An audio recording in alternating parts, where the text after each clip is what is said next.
it again, Frank. She crazy. Happy New Year! This is Chicago's very own WGN Midday News. The family of a victim in a double homicide in Richton Park will gather tonight to remember the 38-year-old woman. Her son is the alleged gunman. December 26th, 2025. Two 911 calls come in minutes apart. Same address. First call, a mother, scared, needing help. Second call, her own son telling police what he just did. By the time officers pulled up to that apartment in Richton Park, Illinois, 2 people were already gone, and a 4-year-old was hiding under a table trying to make sense of what her daddy just made her see. This is the story of Javante Morris, Nivea Phillips, and the night a family destroyed itself. In every home, behind every closed door, there's a story waiting to be uncovered. Welcome to Dark Whispers, where we dive deep into the hidden truths of domestic crime and the relationships that turn deadly. If you're drawn to real stories, powerful insights, and the shadows most people avoid, you're in the right place. Subscribe now and step into the whispers they never wanted you to hear. Nivea Phillips was 38 years old, living in Richton Park, a village just south of Chicago. She had a life, she had plans, and she had Marcus Jones. Marcus was 45, and from what people who knew them said, he was a good man, like a genuinely good dude, loving, present, the kind of man who showed up for Nivea in ways that mattered. But here's the thing about Nivea's life that you need to understand. She wasn't living alone. Her son, Javante Morris, 21 years old, was staying in her apartment. And he wasn't just staying there temporarily, waiting to get on his feet. He had been there for a while, long enough that it became a problem, long enough that Nivea started feeling like she couldn't breathe in her own home. Javante had a daughter too, a 4-year-old little girl who was living in that apartment with them. So, picture this. Nivea's trying to build something with Marcus, trying to move forward with her life, and she's got her grown son and his child taking up space in her home. That's a lot. That's tension waiting to crack. Now let me tell you something. There's a difference between helping your child and letting your child drain you. Nivea was 38. She had raised Javante. She had done her job as a mother. But at some point, a grown man's got to be a grown man. He's got to stand on his own. He's got to provide for his own daughter. And if he can't do that, the least he can do is respect the woman who gave him life when she says it's time to go. But Javante, he wasn't trying to hear that. Moving on, because this is where things get real messy. Nivea made a decision. She wanted Javante out of her apartment, not because she didn't love him. Mothers always love their children, even when those children don't deserve it. But because she needed her space, she needed peace. She needed to live without walking on eggshells in her own home. And Javante knew it was coming. He knew his mama was done. Here's what we know from the people closest to this situation. In the days before December 26th, family members started receiving messages, concerning messages, messages that made them worried about Nivea's safety. These weren't vague, "I'm upset," type messages either. These were threats, direct threats about shooting Nivea Phillips. Let that sit with you for a second.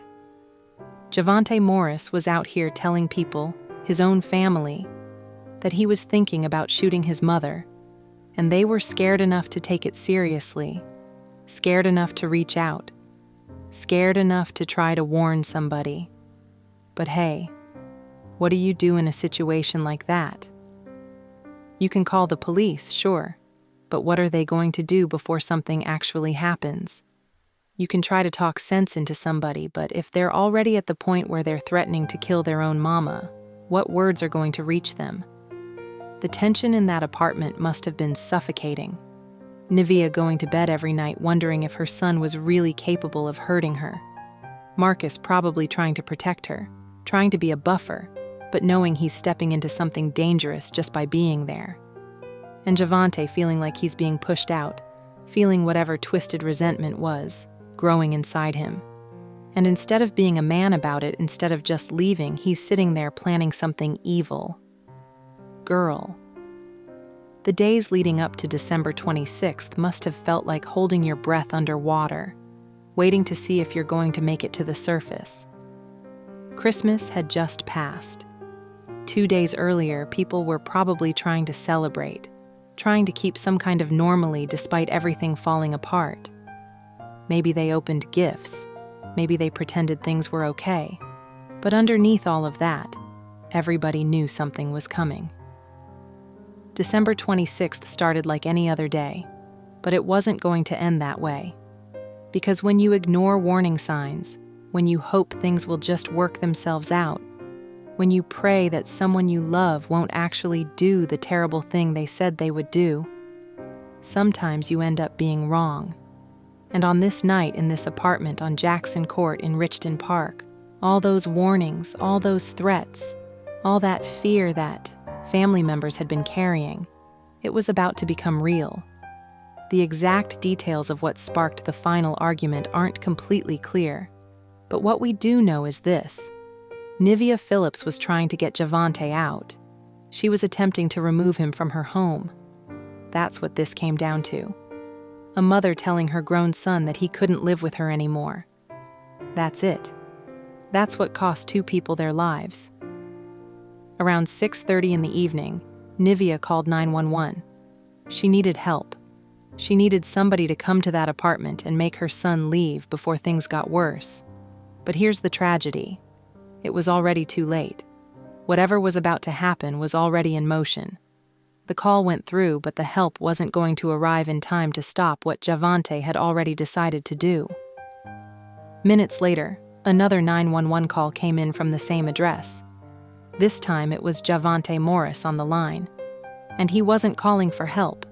He was calling to report a shooting. His own shooting, the shooting he had just committed. Think about the coldness of that. The calculation. You just shot 2 people and you're calm enough to pick up the phone and call the police yourself. Make it make sense. So, let's talk about what actually went down in that apartment on Jackson Court. The argument between Javante and Nivea escalated. Not just a normal mother-son disagreement.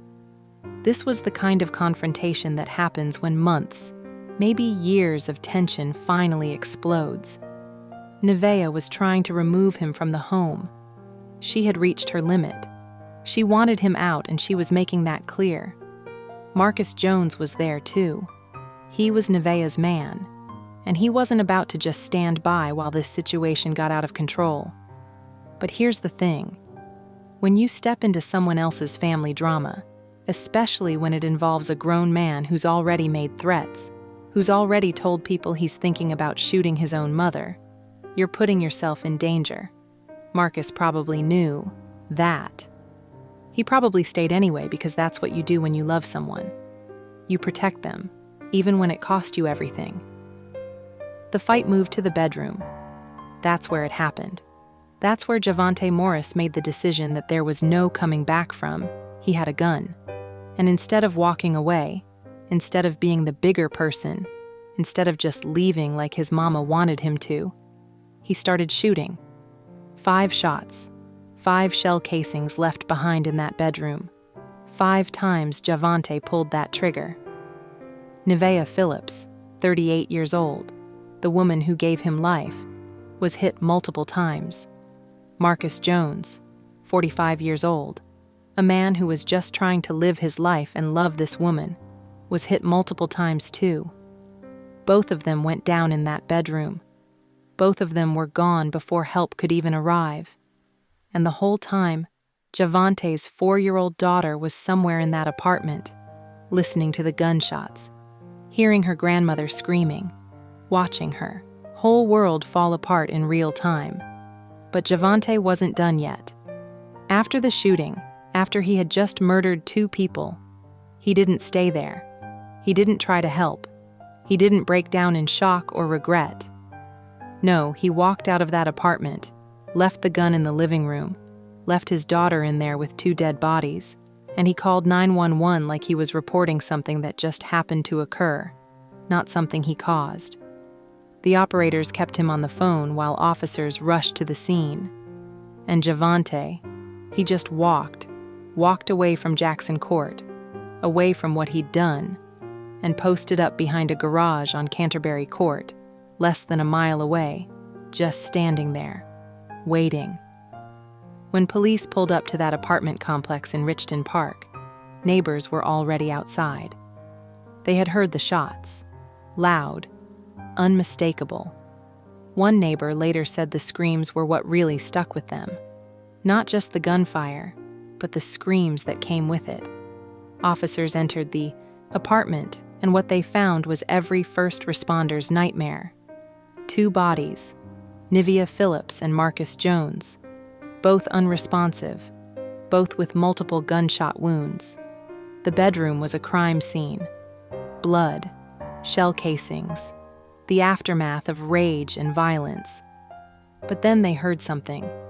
Movement, crying, a child.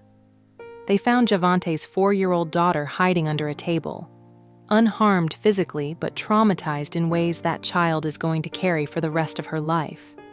She was scared. She was alone. She had just witnessed her father kill her grandmother and Marcus Jones, and now she was surrounded by strangers trying to process what she had just lived through.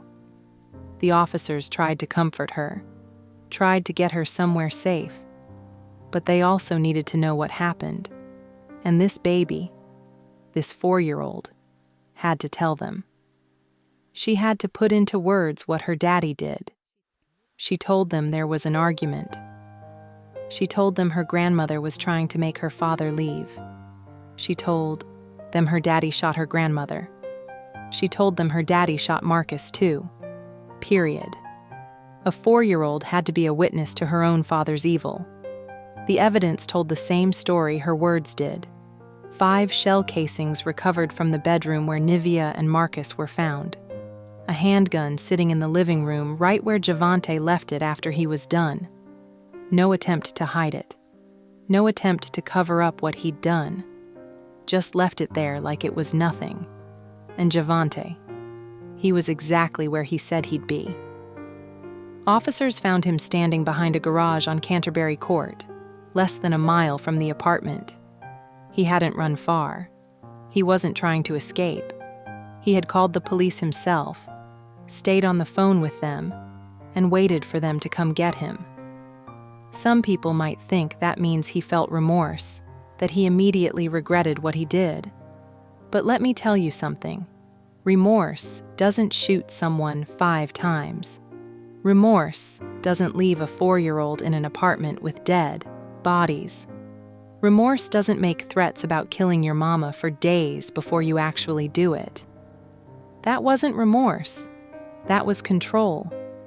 That was him trying to control the narrative, trying to be the one who reported it. So maybe, just maybe, he could spin it into something it wasn't. But the evidence didn't lie. His daughter didn't lie. The bodies didn't lie. And by 8:40 that evening, both Nivea Phillips and Marcus Jones were officially pronounced dead. The Cook County Medical Examiner's Office would later rule their deaths a homicide caused by multiple gunshot wounds, like there was any doubt. 2 people dead, a child traumatized, a family destroyed, and for what? Because a grown man couldn't handle being told to leave his mama's apartment. Good morning, I'm Tamon Bradley. And I'm Dana Rebick. Patrick and Dina are off. WGN's Eric Rung has been following the developments on this story and has the latest from the newsroom. Eric. Good morning. The 21-year-old suspect has been charged with 2 counts of first-degree murder. Prosecutors say Javante Morris's mother was in the process of trying to get her son out of the apartment they shared. Just 2 days after Christmas, police arrived at this Richton Park apartment complex after getting reports of shots fired. It was loud. It was loud. My window is over there. It was really loud. It was loud. I heard screams. When police go inside the apartment, they find 45-year-old Marcus Jones and 38-year-old Nivea Phillips. Both had been shot to death. She was a good lady. She was real sweet. According to Jones's family, he was a loving father of two who stayed at Phillips's apartment from time to time, along with Phillips's son, Javante Morris. Morris is now accused of shooting and killing the two. Court records show Phillips had or was planning to ask her son to leave the apartment. People shouldn't go about killing people no matter what. No matter what, people shouldn't take lives. After the shooting, police say Morris called 911 and stayed on the phone with them until he was taken into custody a short distance from the apartment. Along with the couple's bodies, police also discovered Morris's 4-year-old daughter unharmed in the apartment, who told police her father had shot her grandmother and Jones. I don't know what to say. 2 people killed? Seriously? May their souls rest in peace. Javante Morris was taken into custody that night. No chase, no standoff. He was arrested without incident because he had already decided how this was going to go. He had already called it in. He had already positioned himself as someone who was cooperative, someone who wasn't trying to run. But cooperation after murder doesn't erase murder. He was charged with 2 counts of first-degree murder. Not manslaughter, not a crime of passion, first-degree murder. That means the prosecution believes this was intentional, that Javante Morris made a conscious decision to kill his mother and Marcus Jones. And based on everything that happened before that night, the threats, the messages to family members, the escalating tension, it's hard to argue otherwise. The judge ordered him held without bond. No bail, no going home. Javante Morris was staying in custody pending trial, and his next court appearance was scheduled for 9:30 in the morning on January 21st at the Cook County Courthouse in Markham. The legal process moved forward, but honestly, what was there to argue? The evidence was overwhelming. Jante's own daughter witnessed what he did. The gun was recovered. The shell casings matched. The bodies told the story, and Javante himself had called 911 and reported the shooting. His court date was set for January 21st, 2025 at 9:30 in the morning at the Cook County Courthouse in Markham. He appeared before the judge facing 2 counts of first-degree murder, and the judge made it clear there would be no bond. Javante Morris would remain in custody as this case moved through the system. The prosecution had everything they needed. This wasn't going to be a mystery. This wasn't going to be a case where they had to piece together what happened. They had a witness. They had physical evidence. They had motive. Nivia had been trying to get her son out of the apartment, and instead of leaving, he killed her and her boyfriend. But let's talk about what this really left behind. Because 2 bodies and a murder charge don't tell the whole story. That 4-year-old girl, she's going to grow up knowing her father killed her grandmother. She's going to grow up with the memory of hiding under that table, hearing gunshots, seeing things no child should ever see. Therapy can help. Love can help. But some trauma runs so deep it becomes part of who you are. She lost her grandmother that night, but in a way she lost her father too. How do you ever reconcile that? How do you ever feel safe again when the person who was supposed to protect you was the same person who destroyed your family? Nivea Phillips never got to see what her life with Marcus could have been. She never got to experience the peace she was fighting for. She spent 38 years on this earth, raised a son, tried to do right by him, and in the end that same son took everything from her.